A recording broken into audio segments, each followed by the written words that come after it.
What's up? Welcome back to the Talkhouse Podcast. This is your host and producer, Elia Einhorn. Today I'm joined by Nick Dawson, editor-in-chief of Talkhouse Film. And we have a fantastic show for you today. This episode is recorded live at the Kickstarter House at the one and only Sundance Film Festival and features filmmakers Christina Choe and Andrew Ahn. Nick, you recently got back from Sundance. Tell us all about it. It was great. It's actually probably my favorite Sundance I've ever had. It was, and you've been to all of them, I think. More than all of them. I started the festival in the late '60s, and it only became public later on. But yes, it was a really good festival. I saw some amazing films. We recorded some podcasts. We did this great talk with Christina and Andrew. I also recorded some with some other excellent filmmakers, Hannah Fidel and Josephine Decker and Ronaldo Marcus Green and Boots Riley. You'll be hearing those later in the year. Subscribe, listeners, subscribe. Now, you caught a lot of films while you were there. I did. Tell us about them. The vast majority of the films that I saw that I was really passionate about were by female filmmakers. This was an incredibly strong year for women at the festival. I really loved Lynn Ramsey's You Were Never Really Here with Joaquin Phoenix. A lot of buzz on that film. Yep. It's going to be out later in the spring. And the film is really exceptional, as is The Tale, Jennifer Fox's autobiographical film, which sort of perfectly dovetails with the Me Too movement in a really interesting way. There's going to be a bunch of stuff on Talkhouse about that because there's a lot to dig into. Well, Nick, tell us how today's pairing came together. Here's the thing. Kickstarter are awesome. They help filmmakers in so many different ways get films off the ground with their crowdfunding platform. And just before the festival, they reached out and they said, do you want to do a live podcast event? The people that we had in mind were these two excellent Korean-American filmmakers, Christina Choe and Andrew Ahn. We roped them in. They had a great conversation. Now, Andrew is out there with a new show he's been working on. Right. He has a TV show called This Close, which is on the Sundance Now channel, which is excellent. It started yesterday. And, of course, Christina was out there with her movie, Nancy. Yeah, she won the Waldo Salt Screenwriting Award. It is exceptionally great. It's up there with the other two I mentioned as like my favorites. One of your favorites of the whole fest. So it's always nice when people that you're friends with make movies that are just awesome. It's also nice when they make awesome podcasts, and I really enjoyed listening to today's. They really get into a lot. First of all, I want to shout out the amazing analysis of the expectations of their community, being Korean-American filmmakers. There's not a lot of Korean-American filmmakers out there, so they carry the weight of expectation for their community. There's so few, in fact, that Christina has actually made a club with them. Well, there is Koreans Gone Bad, which is, the KGB. KGB. She'll explain more when we listen. Now, Nick, they really get into a lot here. Hilariously, a one-sided take of how the two met originally.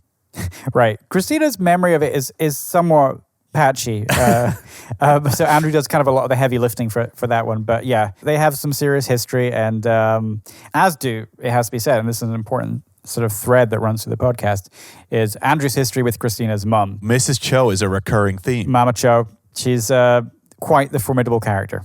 There's a funny and powerful anecdote about Andrew actually coming out to his parents through one of his films. Yeah, that's true. And I think I've never heard somebody coming out in that way. It's very beautiful. Really interesting, yeah. They also get into a sort of the career path that Korean-American filmmakers take or Asian-American filmmakers can take. And they get into the movie that they see as the Asian-American filmmakers' glass ceiling. Stay tuned for that one. Should we roll the tape? Let's roll the tape. Should we start by talking about your mom? Oh, I knew it was going to go there. Sure. We have a long history of my mom and Andrew Ahn. We do. Do you want to talk about it? Yeah. So, okay. Well, how did we meet? I'm trying to remember. Because of the Queen, right? We ran into each other here in Park City. It was on Main Street. You were here with I Am John Wayne at Slam Dance, and I was I here with Dole? 2012. Oh, that's what. And then, and I knew who you were because of the Queen, because it screened like everywhere. Should we explain what it is? Yeah, talk about it. Okay, so The Queen was my first short film that I made. It's about a gay Korean American kid who's working at his parents' dry cleaners, and it's kind of like a coming out story. And played at a ton of gay LGBT film festivals, which is that where you saw it at Outfest or something? I think so. I mean, I think it was programmed with one of my shorts, either Andy or maybe even Dole. But And I just remember like a friend of mine at one of the screenings, like, saw my film, saw your film in the same shorts program. And then afterwards he was like, The Queen was the best film in this program. And I was like, oh, thanks. Thanks. Who's this bitch, Christina Choe? And so then when I saw you on Main Street, I was like, who are you? And then I had come You're like my Korean American competition. And then I Just went to Slam Dance to see I Am John Wayne and thought it was really beautiful. Thank you. And then I think we might have screened together at LAFF. How come I don't remember any of this? Also, I have a very bad memory. Everyone keeps telling me I should go to the doctor about it. Yeah, I think we screened together at LAFF. I think we might have like partied there. That's when you told me about KGB, Koreans Gone Bad. Oh yeah. And I have got to this join because I'm gay. club called Koreans Gone Bad that like 4 people are in, and I think Andrew. It's just basically like my Korean American artist friends that just like didn't do anything their parents wanted them to do. And yeah, being gay is like one of them, but I'm not gay, but I'm just saying you are. So Thanks. that's enough. That's enough to go Koreans Gone Bad. Pretty bad, yeah. Honorary member. So yeah, that happened. And then I think we just kept in touch, and then Yeah, and we had a lot of mutual friends. and I was telling you about Spa Night and how I was having trouble finding a mother character, and you're just like, my mom's great. Yeah. Was she in The Queen? Well, yeah. So my mom was in the short film that we first met, The Queen, and I casted her out of necessity. I was like, where am I gonna find a 6-year-old Korean mom, that can speak Korean and English, that can act? Nowhere. Like, I think I remember like trying on like what's that breakdown services, like the Like really low Actors budge. Access Yeah, like or- just like Actors Access is like really just whoever's acting, and it was just like there was nobody. So I just had this hunch because my mom used to like act in school plays, and she's like really extroverted, and I just was like, I think she can do it. She just has to be a more annoying version of herself. I mean, like, as an overbearing Korean mom. Just kidding, Mom. And, I just like, this is very unfiltered. And then I just had her audition in like my room or something. It was like very unprofessional. I was For like, The Queen? Yeah, for The Queen. Yeah. And I was like, yeah, I think she could do it. And then like, she ended up being like a one-hit wonder. She would just like kill every scene. And She was great. yeah, she was great. So then, yeah, you were like, I need to cast this mom for my feature film. And I recommended my mom. And then you had her tape. yeah, so then I had her tape herself, self-tape. And I wasn't I wasn't in town. I couldn't do it. So, I think your dad taped yeah, it, right? so my dad taped her on an iPad, doing the lines. So you sent the sides to me. I sent it to her. I didn't give her any information, just like do it. And the first take was really bad. She just like was reading the lines like to herself because like she didn't have a reader with her and she didn't know that she should do that. So she's just basically like talking to herself in the scene.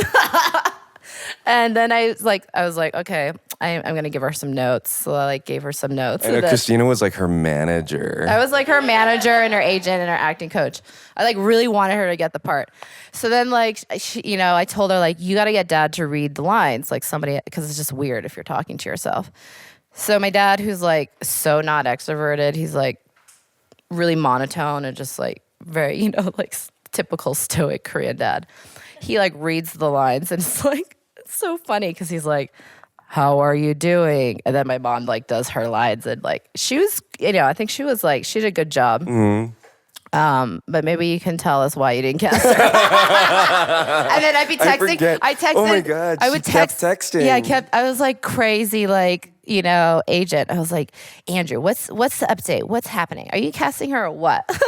It was really, I got nervous. I was like, Well, I mean, we had reached out to people in Korea and had found Hedy Kim, who was just like so awesome, and we really loved her. Ended up, when I saw the film, I was like, oh, she's way too old for this part. I mean, there's, it's like your mother's like older than the character. Much older. Yeah. Your mom is gonna be so angry at this podcast. No, But yeah. it also, there's, I mean, I feel like we could have an hour of this, but like, yeah, my mom also, like, she just follows you in the Korean paper. Every time she sees Andrew in the Korean paper, she texts me like, oh, like, I saw Andrew in the paper. Like, how did he get like front page, like full page ad? Does he know someone there? So I always text him like, dude, I gotta get in the Korean paper. The 'cause Korean she's news, just like, the Korean newspaper is like such a thing. It's like such a thing. What like is where it? where like my are parents they at Sundance? I'm like, I gotta get the Korean paper to come to my premiere. They were here. They were here for Spa Night. Like they interviewed me, but it's They interesting. didn't interview me yet, so I don't know. Oh, my PR team is here. Maybe we can work on that. But no, it's one of those things like my mom for the TV show that I'm here with now. Like we had like a really nice mention in the New York Times where it was like, oh, this show is like sharp and charming, and like my mom was like, oh, okay, and then there was like a thing written about me in the Korean newspaper that was like, oh, Andrew went to Brown, and did? like I did, yeah. Oh, impressed. And then like he directed this TV show, and my mom, and there's like a picture of me, and my mom like is saving it and gonna That's frame it. the one that my mom sent me. She was like, oh, Andrew has a TV show at Sundance? Oh. She's like so updated on your career.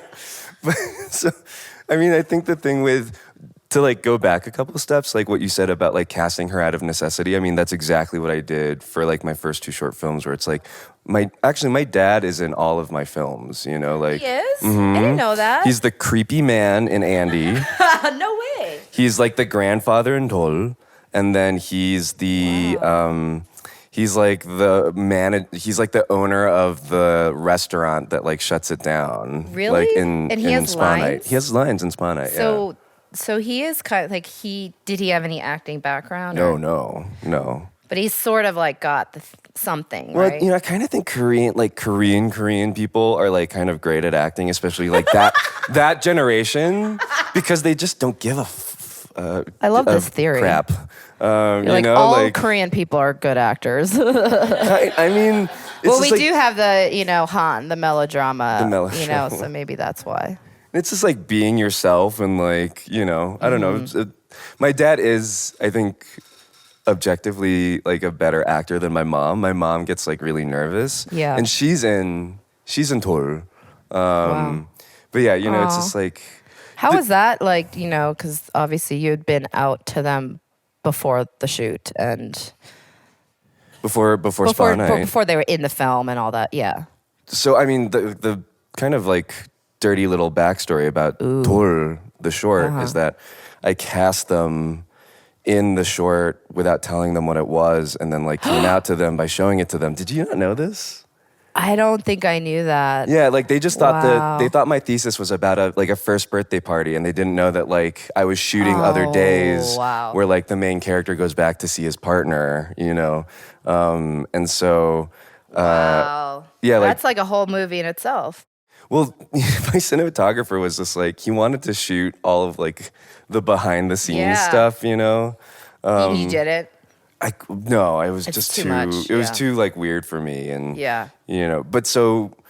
Wow. I came out to them by showing it to them, and then like a couple months later, like got into Sundance, and then like wrote about that experience for like some press stuff. Like, the Sundance press office was like, oh, like we'd love to hear how each short filmmaker like made their short, and I wrote about it, and then they selected it to like, be published on the Huffington Post, and then like I like came out to the world, It's and like amazing. that and was really.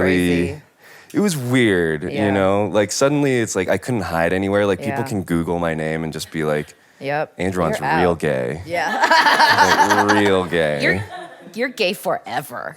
Like now that it's online. Exactly, yeah. It's forever. It's forever. Yeah, be like, nah, never mind. Yeah, I can't like take it back, right? But yeah, like Wow. I don't know. The whole thing was Well, it's funny that you did that because, like, the film that I thought I was going to make before Nancy was called Guess Who's Coming for Kimchi, which is basically was about my life at the time, like hiding this relationship with this guy who's black. And, like, I was writing about it. And it wasn't, like, totally, like, autobiographical, but it was definitely inspired by it. And yeah, there was a lot of just like, it's the same thing of just like hiding out. And then like at some point, as I was like really working on the script and trying to get it made, like, and also like had told my mom, and, you know, it's interesting how your film like you're trying to hide it, but then you, in the process of making your art, You expose it. you expose it. Yeah, I mean, I Which is think kind of beautiful. well, it's like you distract yourself, right? Like you distract yourself Yeah. from the inevitable like reveal Do by you, like you know, I just focusing thought on the that, do you art. think that you made that film in a subconscious way because that helped you, like if you hadn't made that film, maybe you would have not come out for much longer. No, totally, right? Like I kind of like push myself off the ledge, right? Like and in the process of like writing about this character and you know, it was like processing my own feelings about like being gay and Korean and you know, family and thinking about like having kids, like stuff like that.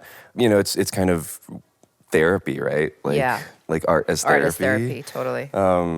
Is guess who's coming to kimchi gonna happen? Is that something? Well, you know, it's so funny because I've been talking about lately just how, you know, this is like 10 years ago or something. I was trying to get it made, and I would, you know, just try to get money, and everyone would be like, well, you know, it's half black, half Asian cast. Like, no one's going to finance this, and it's a comedy about race. Like, no one's going to, you know, it's just not, you know, it wasn't the time. And now I'm like, it could be an ABC family sitcom. Like, I feel like it's that, in that amount of time, it's gone from like no way in hell to like, and I remember I saw Big Sick, and I was like, this is very similar to my story, and I'm seeing this in a very commercial way in 2017, and just like it's just like crazy to me. Like it just made me think about like being a filmmaker of color. If you want to tell stories about your people, your experience, that, you know, if you're not, you know, because everyone keeps saying now, because I'm working on something. Not similar, but, you know, with a diverse cast. And they're like, well, now's the time. This is such a great time. It's finally the time. I'm like, is it? Because, you know, for so long, I think I was discouraged to do that. Yeah. And now I'm like, oh, wait, now's the time? Now's the time? Yeah. Oh, can I do it now? You know, Yeah. like, and it's a really psychologically, you know, traumatic in a way. Right. Yeah. That like this thing that you wanted to do, you were like told you can't do, and then now they like over and over. and now Can't do and it. now Can't they're do like, it. I really we- like the script, but it's not like commercial enough. It's like, you know, and it's just really funny how, you know, and the brighter side of it is like, oh, okay, there's hope that things are changing, and it is the time, you know, to tell our stories. And I've been thinking about it a lot just Yeah. because, you know, I made this other film. It's so different. And I'm like, maybe I'm going to go back to like, not that exact story, but like Yeah. telling stories about us. You had and- written that script like even before you went to film school, right? Yeah. Yeah. I mean, I think part of why I went to Columbia Film School was that I had no idea how to work with actors. And like, I had come from documentary background. I just like didn't know how to, like, what to do with actors. It's just like a mystery. It's like, I don't understand this. Yeah. I want to direct what I wrote. Yeah. And I just like didn't know anyone in the industry. Like, I was just like, I don't understand how this gets done. Yeah. Yeah. Like, I felt like it's so funny when I think about it now, because I'm like, I wish, you know, or I want to like maybe like not teach, but like mentor, because it's like I didn't have anyone. I had no mentors, like just sort of guiding me of like, Yeah. oh, maybe you should do this or do that. I like had no idea. And you're probably also like the only artist in your family, and so that's a whole nother thing, right? Being like a child of immigrants who, yeah, you're definitely going against the grain by doing what you're doing. I think that like, yeah, I mean, I think you went to film school for probably many of the same reasons I went to film school, which is like you don't know how this works, right? It's like, it's confusing. And also like, I don't know, like me being this kind of stereotypical like good student, like Korean kid. Like I was just like, if I want to learn about something, I go to school for it. Yeah, right? I gotta get a grade. Yeah, and then now I'm like tens of thousands of dollars in debt. And I was like, exactly. But it's interesting. Like I've had many conversations, like multiple conversations, like surprising how many, where like an Asian American filmmaker has like come to me and been like, hey, I want to talk to you about something. I want to make an Asian movie. You know, and it's like they've seen Spa Night and they're just like, how did you do that? And I'm like, oh, you know, like, I mean, What do you think they mean though? Like, how did you, like, everything? How did you get the money? I think they're like, how did you finance it? Yeah.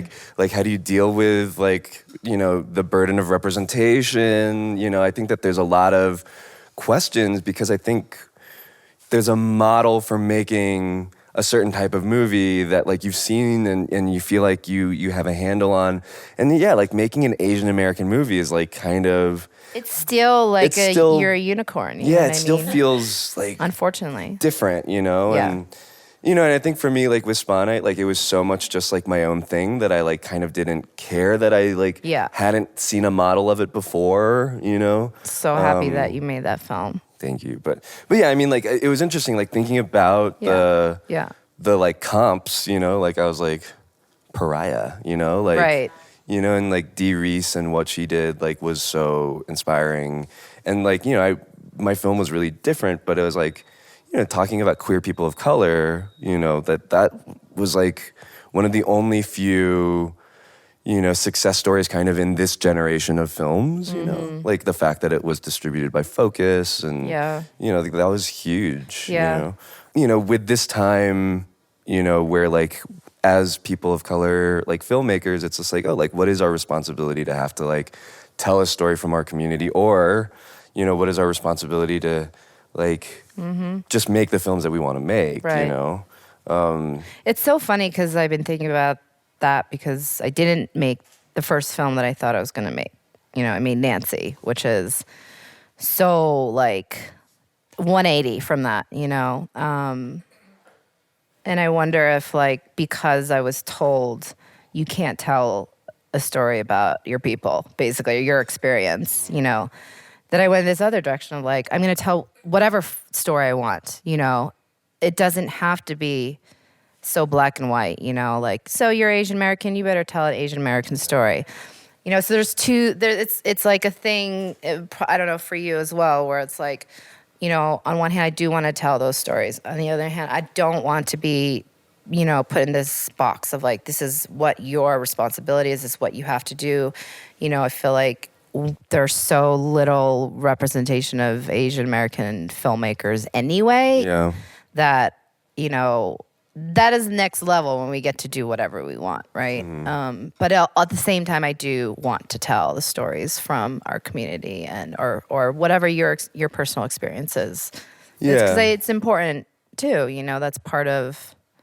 We are in a way the first generation that is experiencing all of these things for the first time, and kind of the opportunity to like get this like bigger platform, you know, like there have been Asian American films for decades, but it's like they've not necessarily had like, you know, the kind of opportunity to cross over into like a more mainstream, you know, like general audience, you know. And so, yeah, I think about my career and I'm just like, it's a weird strategy, you know, it's like a game to play where it's like, oh, like if I make this movie with this bigger actor, or if I do this TV show with, you know, this fancy producer, is that going to enable me to make something later, you know, that might be more personal, or, you know, like the, you know, Korean American story that I want to tell, you know, I don't know. It's like, and then you don't want to like, you don't want to disappoint or anger the Asian American community. Like we're like harsh on each other, you know? I think I feel less responsibility to I feel like I don't know.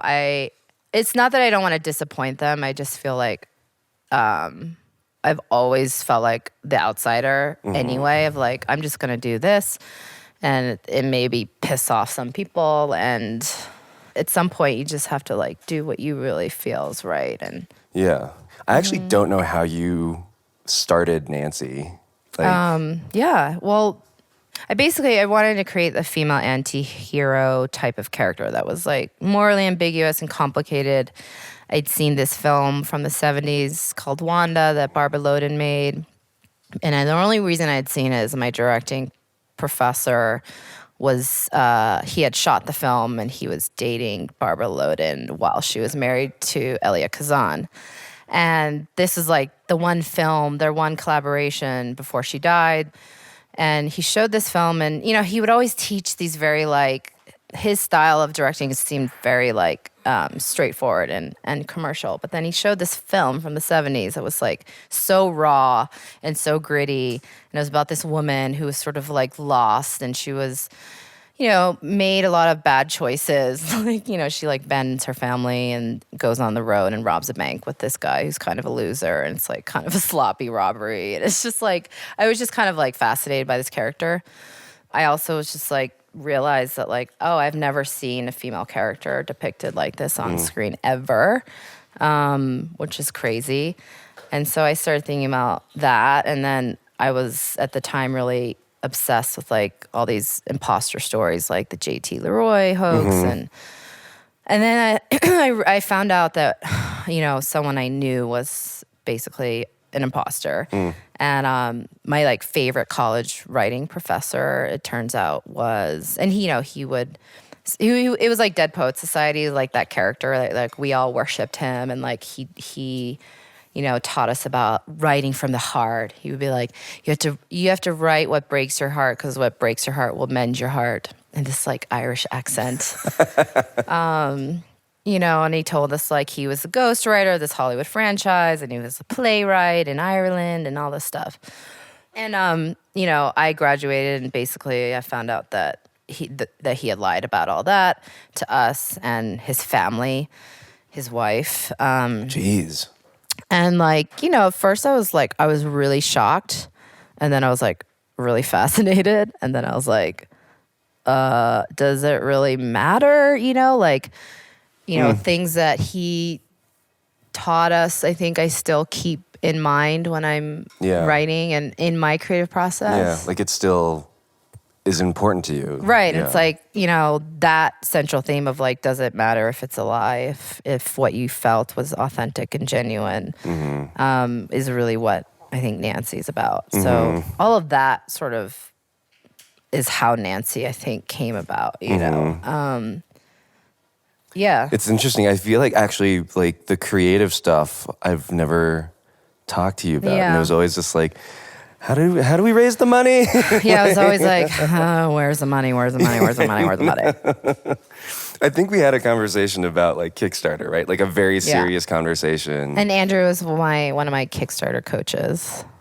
And I donated, and I got a Claire Denis bag that broke. It broke? Yeah, oh, it, like shit. ripped. Oh my God. It's fine. You can have a refund. I can sew it back, but it's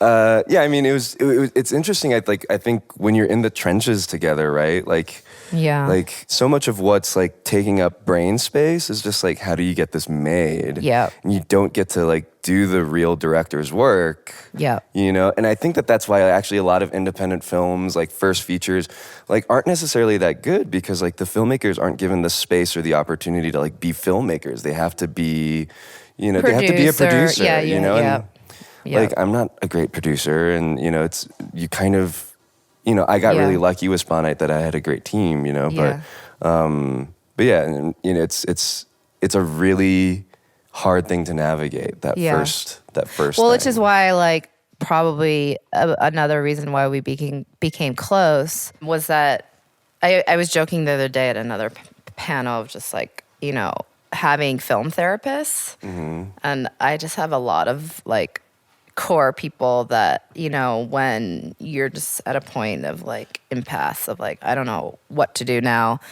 I would call you, sometimes.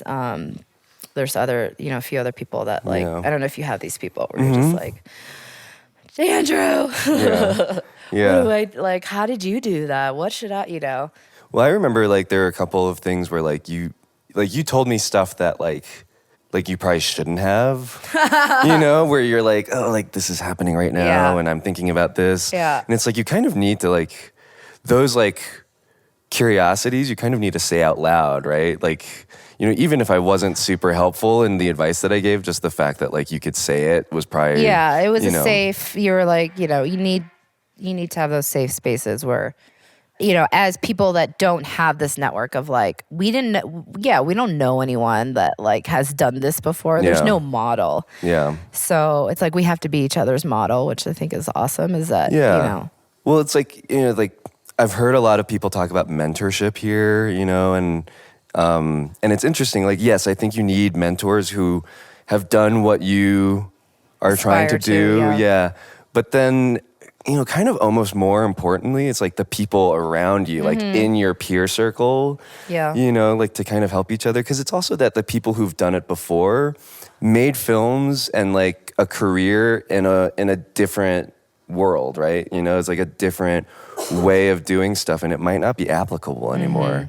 And it's kind of like for me, like in many ways, my biggest like quote unquote mentor is Eliza Hittman. And it's like because, you know, she's kind of a couple steps in front of me Yep. and rocking it, you know, Yeah. and not like, you know, someone who's made a bazillion movies and is like like trying to escape to their, you know, fancy mansion somewhere. You know? Yeah. She's not trying to do a Marvel movie.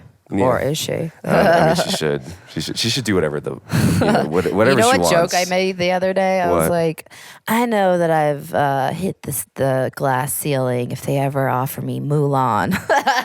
And I was like, oh shit, it's taken. I was gonna bring this up on the Kickstarter panel that I was on like a couple days ago with John M. Chu. Oh, you are. I was on.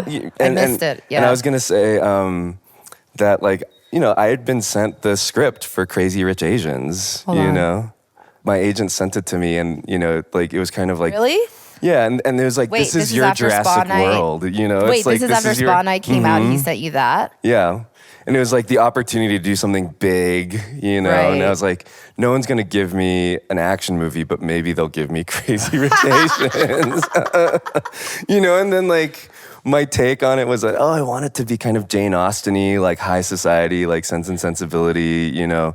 And what was their look on their face? Oh, like I never got the meeting, you know? Like I didn't, like, you know, my agent... That's so funny. My agent, like, I think, So like, you told John Chu this at the panel? I didn't, no. Oh my no. God. Why? That's so funny. I mean, I'm sure if I made it, it would have been terrible, you know? Like, I don't think I could have done... that movie about just rich Asians. Yeah, it's... Like literally, what is it about? It's like an Asian I'm American serious, I'm woman. confused. It's an Asian American woman who's like dating this guy who like is from Singapore, and like he invites her to like come to a family wedding, and like she finds out that like he's like freaking loaded, you know. Wait, that's But the yeah, major plot that's point? the major plot, yeah. But yeah, I mean, it's like it was one of those things where I think, you know, my agents and you know, They should have offered you Mulan. Yeah, you should just fire agents. Be like, No, why well, didn't I get Mulan? I didn't. No, I mean, I think. I'm being sarcastic in case that doesn't translate. No, I just think it's funny, this sort of like whatever era we're in, where like, you know, you could do Safety Not Guaranteed and they get offered Jurassic Park. You know, and it's like, what's that version look like for an Asian American filmmaker? you know, like, yeah, no, exactly. No, that's a like, really will good we question. get offered Jurassic Park? You know what I mean? Like, No, that's a real question, right? And I'm just like, I do wonder. It's like, oh, like if I were a white filmmaker, you know, and I had a film in, you know, U.S. dramatic competition that wasn't like, you know, that was a coming of age story that wasn't like centered around a Korean American experience. Like what could have been my next film, you know? And Yeah, not to say that like Right, if you wanted to take that path, if you wanted to take if that I way more wanted. commercial path, Yeah. right? What would that? Yeah. And I have to say, like, I'm very thankful for the path that I've been on, and like the TV show, like this close, like working with Christine Vachon, like a dream. Yeah. Can you talk about this TV show that I need to see and I want to see I don't know how much about it I've talked to you about, but for the listeners? oh, sure. I mean, the TV show is about two best friends living in Los Angeles who are both deaf, and it's about kind of the difficulty of friendship and like what it means to be a best friend, and how you can speak the same language but then still miscommunicate and misunderstand each other, and keep secrets. I met Josh and Shoshana, the creators of the show, and they're actually best friends. And you know, the fact that this was like the first show that was going to be written and starring, you know, two deaf actors as the leads, like it felt really meaningful, you know. And so, and then of course the team around it was awesome. Like I met the producers, and like Mary Pat Bentel is amazing, and you know, like was my rock throughout the entire shoot, and is friends with your composer from Nancy, Peter Rayburn. Yep. And I want to talk loves about you, him later, yeah. but. And then Christine Vachon, you know, it's just like, how could I? That's fucking awesome. How could I like give up that opportunity Yeah. or Yeah. not take it seriously, Yeah. you know? And so I really wanted it, and you know, she was awesome on set. You know, like she just Christine kind of. was there. She was there for like a week or so, Wow. and like she would look at monitor, and then just kind of like sip out of her like canteen or whatever, and then like she'd say like one thing to me. You know, and then I'd be like, "Oh my God, that's brilliant! Thank you." Oh you know? wow. You know, That's awesome. and it would never be like a Overbearing. specific Yeah. thing. It would just be kind of like it's like, oh, like think about like who these characters are in this moment. You know, it was very light touch. You know, But helpful. but so helpful. Yeah. You know, That's and amazing. So it's probably good that you didn't get offered Crazy Rich Asians. And mean, did right, This TV yeah, I show, wonder, right? Because I have like throughout this process of making Nancy, like keep coming back to this mantra of like, you may not see the path or the answer in the moment, but like everything will happen for a reason. Like, you know what I mean? Like I tried so hard to make this film, and it almost happened like a couple years ago. We got the money, it fell apart. And I keep thinking, now that like, you know, it's done, I'm like, well, this version of this film is the best version I could have dreamed of with this cast of having like Andrea Riseborough and Ann Dowd and J. Smith Cameron and Steve Buscemi yeah. and John Leguizamo. It's like, I could not have asked for a better fucking cast. Yeah. And like, you know, so I because of that, I'm sort of like, you know, you know, you're feeling impatient about, oh, I should be doing this or this is this. It's like, well, maybe that all this had to happen so that I could have that, you know? And like, I don't know if you feel that way about the TV show. You kind of have to have that attitude, right? Like, Yeah. otherwise you're just going to think about all the missed opportunities, you know, and it's just not a healthy... Not It's not a healthy. healthy way to be an artist, you know?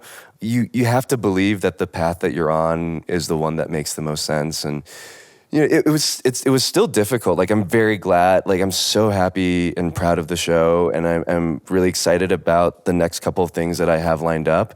But like the show, I got the job in June, July. Yeah, it was really fast. I remember that. And we shot it in August, but it was one of those things where Spawn Night premiered 2016 here at Sundance.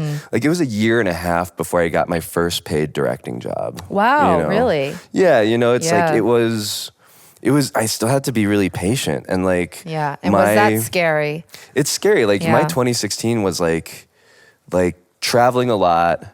You know, basically only being able to like pay my bills because I wasn't home, you know, and like just really trying to scrape it together, and you know, was making headway in my career, got the option to a book, and was got a grant that was helping me survive. But I got into a car accident, a bad car accident, and my car got totaled. And I lived off of my total check, you know? Wow. I didn't buy another car. Yo, kind of that's independent borrowed my film, dad's car permanently. folks. That's independent film. Oh, yeah, That's- it's totally that's hard. that. Yeah, Yeah. it's crazy what we do.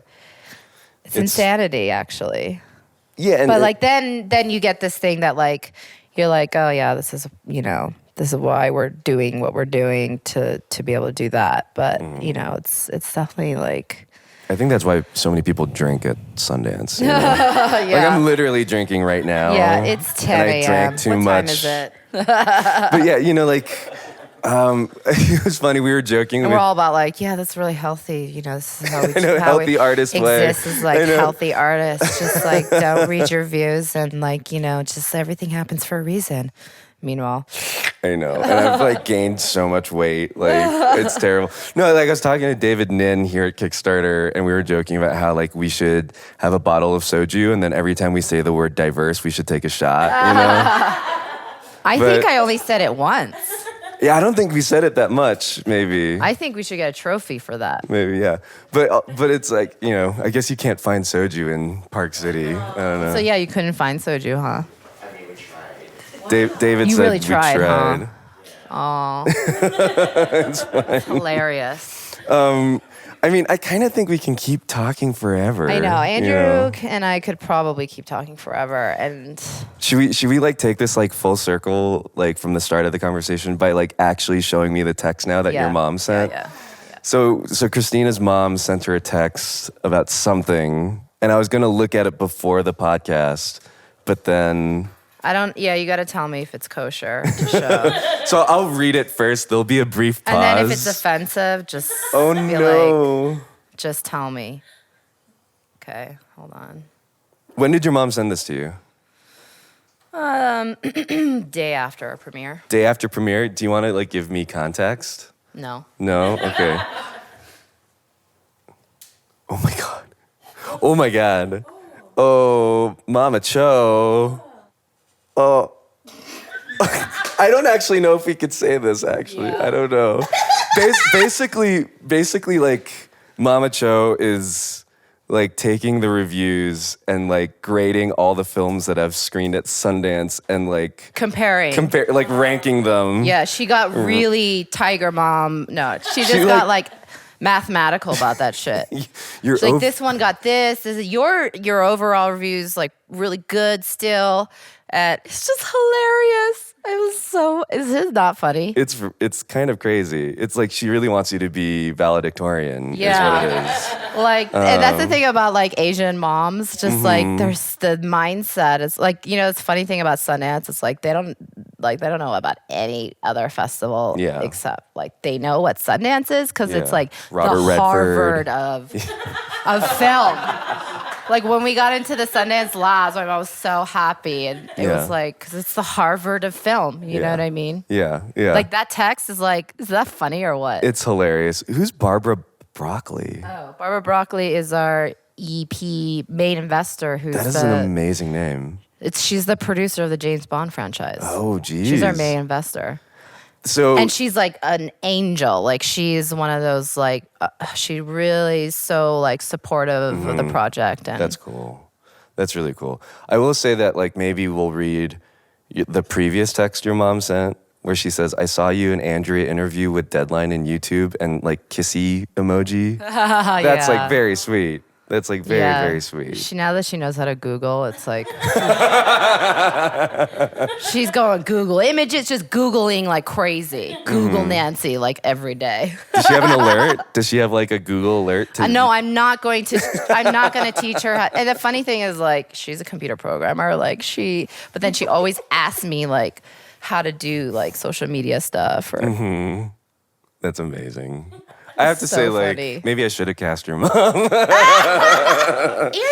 She would have been good, like, in the press line. And, I know. She really would have. yeah. And you, like, would have been there, like, holding her coat. I know. It would have been such a great story. You really missed out. I'm sorry. There's always the next one, you know. Okay.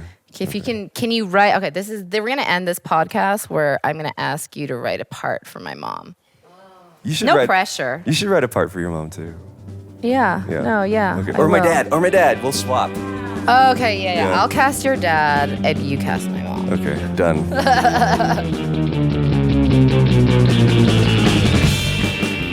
Nick, I think the second we're done with this outro, I am going to go Google Mama Choe. I actually don't know what you would find, but good luck. And I'm sure she's going to be very happy that you're Googling her. What a powerhouse. And what a fantastic conversation. Yeah, it was wonderful to be there. Thank you to Kickstarter, especially David Nin, Shouts. who is a dear friend and somebody who did so much work in helping us put this talk together. Thank you to our engineer on the day, Lydia Branscombe. And to our co-producer, Mark Yoshizumi, a.k.a. Mark the Producer. Thank you, Mark. Listeners, to catch the rest of the talks recorded at Sundance Film Festival, head over to iTunes and Stitcher and subscribe. While you're there, rate and review. Every time you do, it helps someone else find the podcast. Yeah. Check us out on Instagram, Facebook, Twitter. We have a website, talkcast.com. It's full of amazing stuff. And we have some very cool behind-the-scenes footage on Instagram at Talkhouse. We will have images of me looking awkward and of Christina and Andrew looking poised and slightly hungover. It's a wonderful thing to behold. It is Sundance after all. Yeah. Until next time. Jinx!